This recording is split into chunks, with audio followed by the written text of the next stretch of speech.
elle sera sauvée. Frères et sœurs chrétiens, voici le mystère que je veux vous faire connaître. Ainsi vous ne croirez pas que vous êtes des sages. Une partie du peuple d'Israël refuse de comprendre, et cela durera jusqu'à ce que les autres peuples reviennent vers Dieu.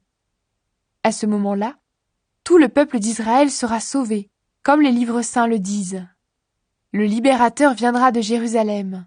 Il enlèvera les fautes de la tribu de Jacob.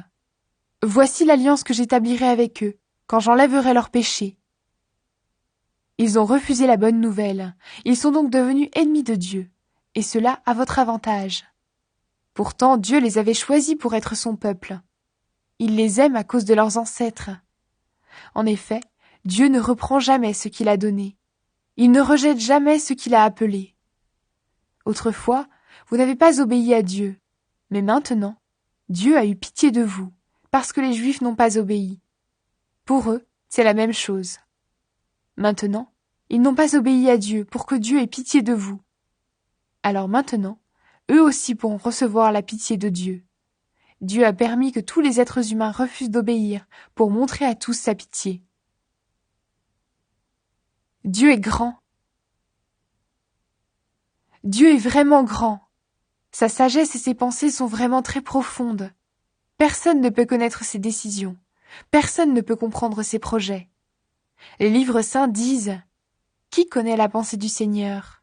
Qui peut lui donner des conseils? Qui lui a donné quelque chose le premier pour que Dieu lui donne à son tour? Oui, tout vient de lui, tout existe par lui et pour lui. À Dieu la gloire pour toujours. Amen. » La vie nouvelle avec le Christ. Frères et sœurs chrétiens, Dieu est plein de bonté pour nous. Alors je vous demande ceci. Offrez-lui votre personne et votre vie. C'est le sacrifice réservé à Dieu et qui lui plaît. Voilà le vrai culte que vous devez lui rendre.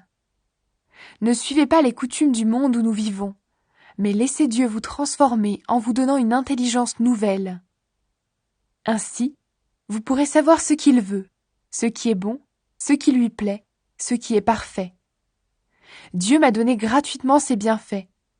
Je peux donc dire à chacun de vous, ne vous croyez pas plus important que vous n'êtes, mais que chacun se juge comme il est, selon la mesure de foi que Dieu lui a donnée en partage.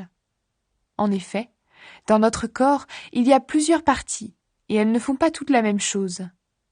De même, nous qui sommes plusieurs, nous formons tous ensemble un seul corps en étant unis au Christ. Et nous sommes tous unis les uns aux autres, chacun à sa place, comme les parties d'un même corps. Nous avons reçu de Dieu des dons, et ils sont différents pour chacun de nous. Alors si quelqu'un a le don de parler comme un prophète, qu'il parle en accord avec la foi commune à tous. Si quelqu'un a le don de servir, qu'il serve. Si quelqu'un a le don d'enseigner, qu'il enseigne. Si quelqu'un a le don d'encourager, qu'il encourage. Celui qui donne doit donner sans compter.